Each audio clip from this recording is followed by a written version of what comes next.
my fellow compatriots, our beloved Iran has been dragged into a devastating conflict, the architect of which is none other than Ali Khamenei and his corrupt, destructive faction.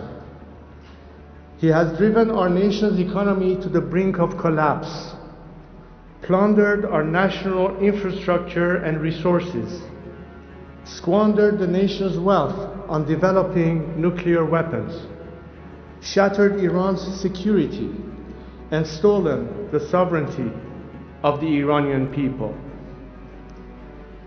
This regime is defeated, teetering on the edge of collapse, and must not be allowed to continue. The time has come to end this ruin and begin a new era for Iran.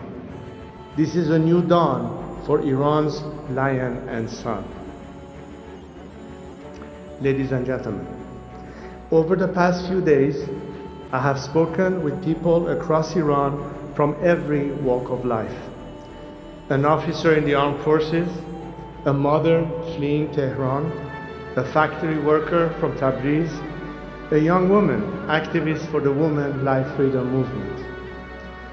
These voices represent a nation embattled but resilient, that is not asking for its freedom, it is fighting for it.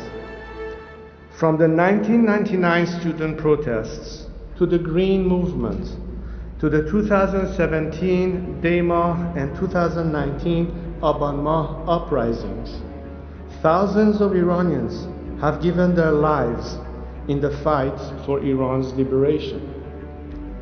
Today, millions of my brave compatriots continue the fight.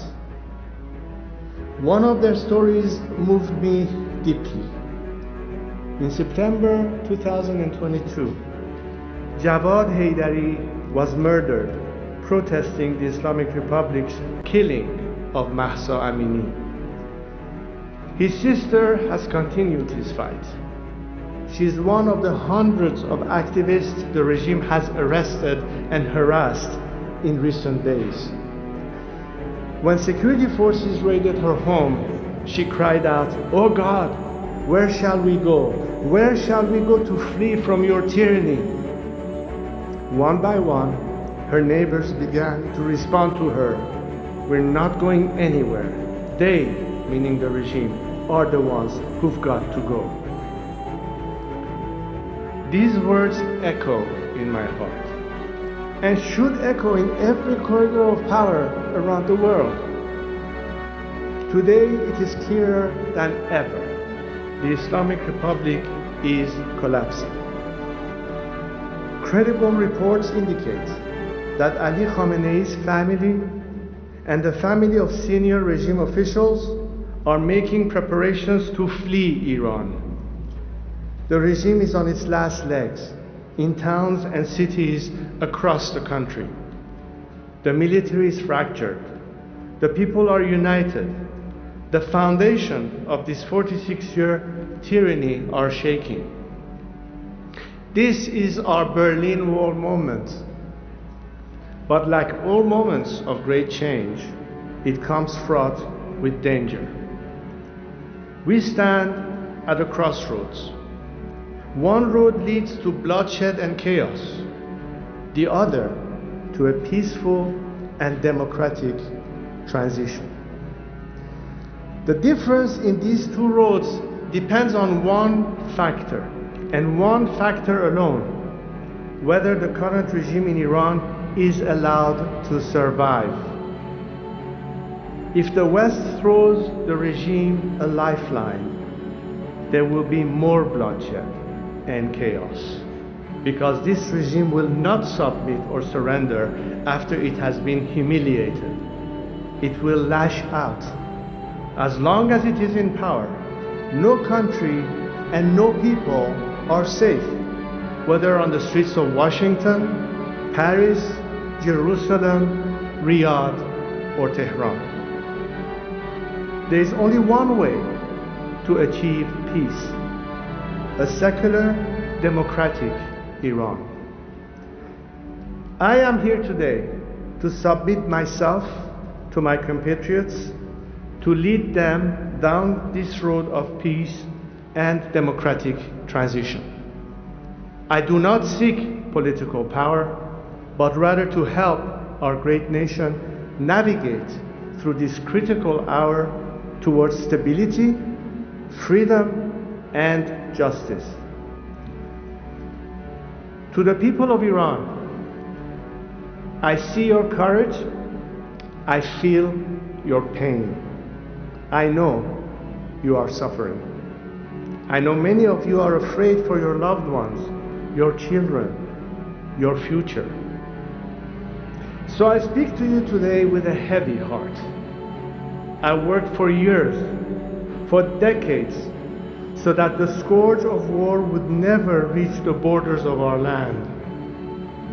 Seeing the images of the people of Tehran forced to flee our beautiful capital, the explosions in Isfahan, the fires along the Persian Gulf, all fill me with pain. But more than pain, I am filled with anger, because this war is the result of the selfishness, hatred, and terror of one man, Ali Khamenei. While he directs this war from the safety of his hidden bunker, he uses our people as human shields. It is time to end the suffering. So today, I have a direct message for Ali Khamenei. Step down, and if you do, you will receive a fair trial and due process of law, which is more than you have ever given any Iranian. To other senior regime officials, those of you whose hands are soiled with the blood of the Iranian people, you too will have to face justice. But we will not repeat the mistakes in other failed transitions. To those of you who are loyal to the Iranian nation and not the Islamic Republic, there is a future for you in a democratic Iran. If you join the people now, the choice is yours to make. I know these officers, these soldiers, these brave men exist because they are reaching out to me and telling me they want to be part of this national salvation. But now, greater coordination is needed. So to that end, today I am announcing that I am establishing a formal channel for military, security, and police personnel to reach out directly to me, my team, and our expanding operation. This is a secure platform to efficiently manage the growing volume of inbound communications and requests from those breaking with the regime and seeking to join our movement. For those patriotic members of our armed forces, the time is now to join the nation. If you do, I will make sure your service to Iran is not forgotten and is celebrated. To the international community, now is the moment to stand with the Iranian people. Do not repeat the mistakes of the past. Do not throw this regime a lifeline. You are right to be concerned about stopping nuclear weapons and securing regional stability. Only a democratic transition in Iran can ensure these goals are achieved and are lasting. Take, for example, the destruction of Natanz, Isfahan, and Fordo enrichment facilities. Yes, this has diminished the regime's domestic nuclear enrichment, but it does not diminish the regime's intent to acquire and use nuclear weapons. The regime, enraged and emboldened, will be seeking revenge and can acquire nuclear weapons from other rogue regimes like North Korea. The destruction of the regime's nuclear facilities alone will not deliver peace, but the path I offer can. So work with us to ensure a peaceful transition. Now is not the time for hesitation. Now is the time for principled action from each of us. 46 years ago, when my late father and our family were forced to leave Iran, I took an oath to God and to my country. I would not turn my back on Iran or the Iranian people. Every day since, I have dedicated my life to my compatriots. And today, I am here to reiterate it and to put myself at their service. I am stepping forward to lead this national transition, not out of personal interest, but as a servant of the Iranian people. I have a clear plan for transition and national renewal. Our transition and future democracy will be based on these three core principles: Iran's territorial integrity, individual liberties and equality of all citizens, separation of religion and state. The final form of this future democracy we seek will be for the Iranian people to decide in a national referendum. What I offer is not just a vision for the future of our country, but the plan to execute a peaceful, orderly transition. To achieve that, today I am announcing the following initial steps. First, I will convene a National Unity Summit. This gathering will include activists, dissidents, and groups from across the ideological spectrum who agree to these three principles. It will not be limited just to political groups, but business leaders, professionals, experts, and other groups with influence across Iranian society. This summit's objective will be to agree on a roadmap for democratic transition and reconstruction. Second, in parallel to the democratic process, I am developing an economic plan to rebuild Iran. We have already launched the Iran Prosperity Project, a comprehensive plan for the economic reconstruction and social stabilization of our country in 3 phases. The emergency phase of the first 4 to 6 months, the establishment phase of 18 to 24 months, and the normalization phase, which is long-term.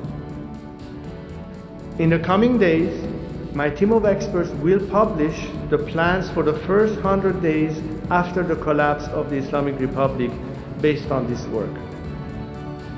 We are bringing together some of the world's greatest investors, builders, entrepreneurs, and experts who care about Iran and see its immense potential. They stand ready to put in the expertise, the talent, and the capital to rebuild our nation and turn it into one of the world's most attractive markets. Imagine this new Iran, a free and democratic Iran, living at peace with our neighbors, an engine of growth and opportunity in the region, a beacon of culture, innovation, and pride in the world. It is within our reach. We are proud, ancient, resilient people. The task before us Iranians today is no less than the ones faced by the great leaders, the great unifiers, the great builders of our history, like Cyrus the Great. As we embark on the final steps of this path to national revival, to liberation, to peace, we continue to be inspired by him. To my compatriots, this is our moment. I am with you. Let us build this new Iran together. Thank you. Thank you.